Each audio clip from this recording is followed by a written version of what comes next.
So, what happens when a country's identity crisis isn't about where it's going, but about where it came from, thousands of years ago? Today, we're diving into Egypt's absolutely epic battle to control its own ancient history. You've probably seen it, right? Those incredible videos of golden parades carrying mummies through Cairo, these gigantic new museums, all these ceremonies with ancient-sounding chants. But what if I told you this is about way more than just boosting tourism? This is a massive political project to completely redefine what it means to be Egyptian. To really get what's happening right now, we've got to rewind a bit. For more than a century, Egypt's identity has been this three-way tug-of-war, with each side having a totally different take on the pharaohs. Okay, so these were the battle lines for the longest time. In one corner you had the mainstream view, which is pretty balanced. It says, hey, let's embrace all of it. Pharaonic, Arab, Islamic, it's all part of our story. But then you had the two extremes. On one end, the Kemetists, who wanted to basically delete everything after the pharaohs. And on the other end, the Islamists, who saw that whole pharaonic era as a time of pagan shame that needed to be rejected. For decades, it was pretty much just those three groups duking it out. But recently, something big shifted. A new, incredibly powerful force stepped onto the field. And this wasn't just some other ideology. No, this one was coming from the very top. And this new player has a name, state Kemetism. It's this fascinating thing that kind of cherry-picks ideas from the old groups, but for a brand new and, honestly, a much more ambitious political agenda. And let's be super clear here. State Kemeticism isn't really about getting the history right. It's about what's politically useful. It digs up the most glorious, most impressive parts of ancient history to build this one single unifying story, a story where the state is the ultimate hero, the protector of this unique, exceptional Egyptian identity. And you know, this idea isn't even totally new.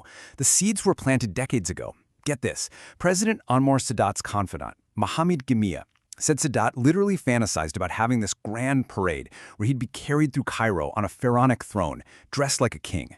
Sadat wanted to be the living embodiment of that ancient power and glory. The idea got shelved back then, but that ambition, it never really went away. And this whole ideology has a very clear playbook. 4 steps. Step 1, rewrite history. You blend all the different eras together into one long, unbroken story of Egyptian greatness. Step 2, you define your enemy. The real threat isn't some foreign power, it's anyone inside the country who questions this official story. Step 3, you use this idea of Egyptian uniqueness to justify pulling back from the world stage. And the last step, the state declares itself the final authority on all religion. Now, for a big political story like this to actually work, you have to, well, bend history to your will. So let's do a little myth-busting and separate the state's version from the historical reality. First up, the big one. The one that gets everybody fired up online, this idea that we know exactly where the ancient Egyptians came from, racially speaking. And believe me, this isn't just an academic debate. It is deeply political today. You know, even the experts are completely split on this. One theory points north, towards what's now Turkey, because of similarities in some really old pottery. Another theory points south, to early cultures in the Sahara, based on things like rock art and tools. And honestly, both sides have some pretty good evidence.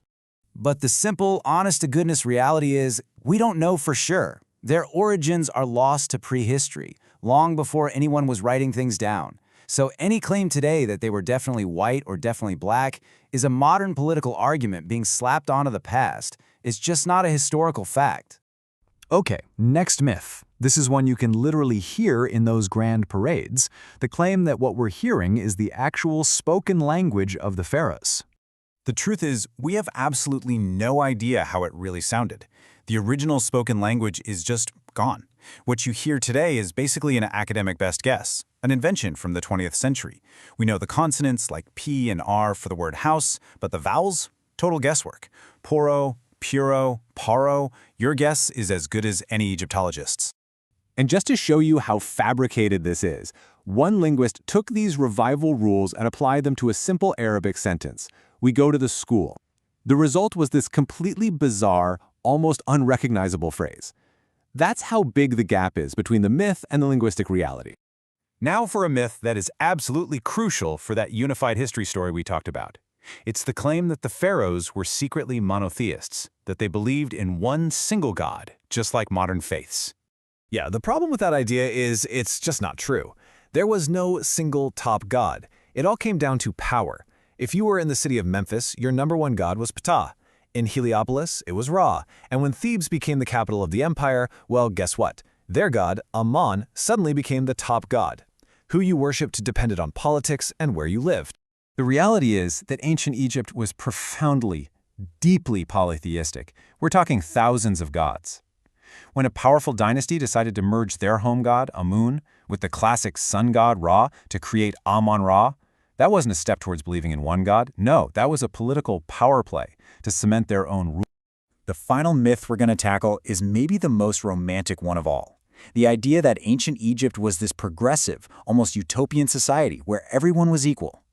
The reality was so much harsher. Society was incredibly divided by class. Life for a peasant was so brutal that their advice texts were constantly telling young men to become scribes just to escape it. Rebellions were crushed so completely that the only reason we know they even happened is because of official carvings celebrating the victory. And get this, even one of history's most powerful women, Queen Hatshepsut, had to have statues of herself made with a male body and a fake beard just to be seen as a legitimate ruler. And after she died, her successor tried to erase her from history entirely. So, after all this myth-busting, we're back to that first big question. Why does all of this matter so much right here, right now? Because it all comes down to this. Picking only the good parts from history, or only the bad parts, that's not really history. That's propaganda. A true, honest understanding of the past means you have to take all of it, the genius and the brutality, the incredible art and the crushing oppression. What's happening in Egypt is such a powerful reminder that history is never really in the past. It's a living story, and it's constantly being rewritten to serve the needs of the present. And that leaves us with a huge question, and not just for Egypt, but for all of us. When history becomes a political tool, who gets to write the final chapter?